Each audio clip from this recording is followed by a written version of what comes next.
Quelle différence entre chrétien et croyante en Jésus-Christ? Quelles sont les conditions pour être appelé chrétien? Et est-il prudent de se dire chrétien sans l'être réellement? Dans le langage courant et même dans plusieurs églises, les termes « croyante en Jésus-Christ » et « chrétien » sont souvent employés de manière interchangeable, comme s'ils désignaient la même réalité spirituelle. Pourtant, lorsqu'on consulte attentivement les Saintes Écritures, on réalise qu'il existe une différence fondamentale entre ces deux notions. Croire en Jésus-Christ est une chose, mais être appelé chrétien selon la Bible en est une autre. Malheureusement, de nombreuses personnes se réclament de Christ de nom, sans répondre aux conditions véritables de ce que signifie être chrétien. Il devient donc important de clarifier ces notions, d'en définir les exigences, et d'en tirer des leçons pour notre vie, présente et éternelle. 1. Différence entre croyant en Jésus-Christ et chrétien. Un croyant en Jésus-Christ est toute personne qui reconnaît que Jésus est le Fils de Dieu, qui croit en son œuvre de salut, sa mort et sa résurrection. Ce type de croyance peut rester théorique, intellectuelle ou traditionnelle. D'ailleurs, même les démons croient en Jésus et savent qu'il est le Fils de Dieu. Jacques 2,19. Mais cela ne fait pas d'eux des disciples de Christ.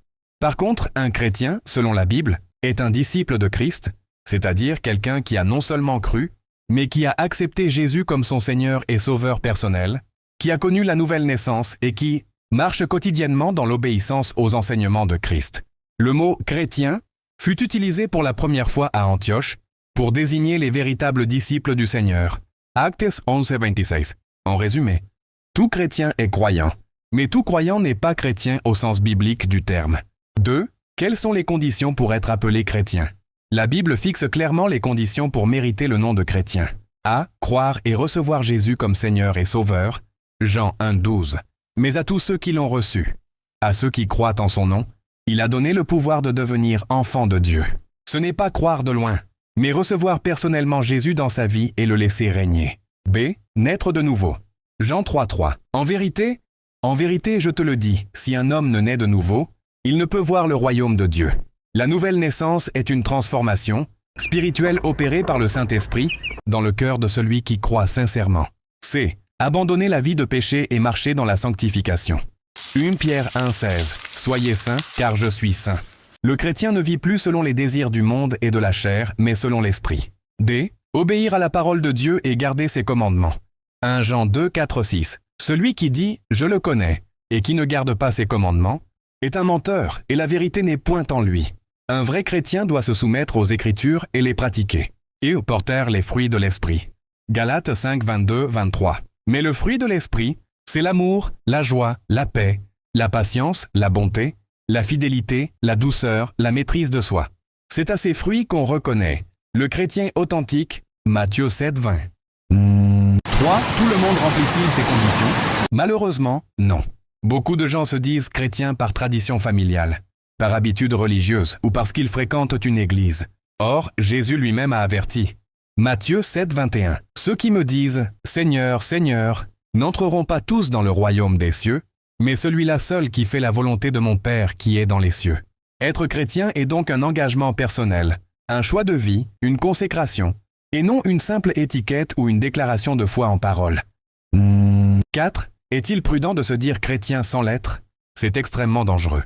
Se réclamer du nom de Christ sans vivre selon ses exigences expose à la condamnation. Matthieu 7, 22, 23.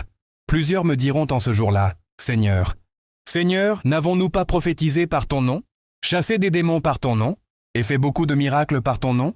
Alors je leur dirai ouvertement, je ne vous ai jamais connu.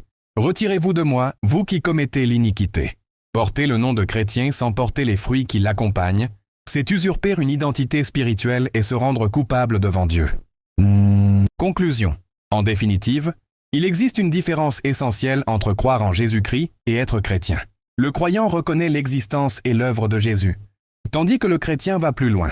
Il accepte Christ dans sa vie, naît de nouveau, abandonne le péché, marche selon la parole de Dieu et produit les fruits de l'esprit. Il ne suffit donc pas de porter le nom de chrétien. Encore faut-il en vivre la réalité. Ceux qui se disent chrétiens sans respecter ces exigences s'exposent au jugement sévère de Dieu.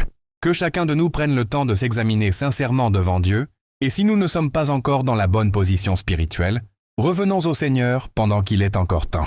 2 Corinthiens 13, 5. Examinez-vous vous-même pour savoir si vous êtes dans la foi. Éprouvez-vous vous-même. appel fraternel et exhortation. Chers frères, chères sœurs, ne te contente pas d'un nom sans contenu. Reçois Christ véritablement dans ton cœur. Expérimente la nouvelle naissance et marche selon ses préceptes.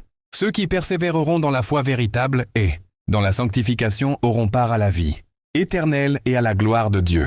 Ici, apôtre Gaston Luamba, le chercheur des vérités spirituelles. Abonne-toi pour en savoir plus.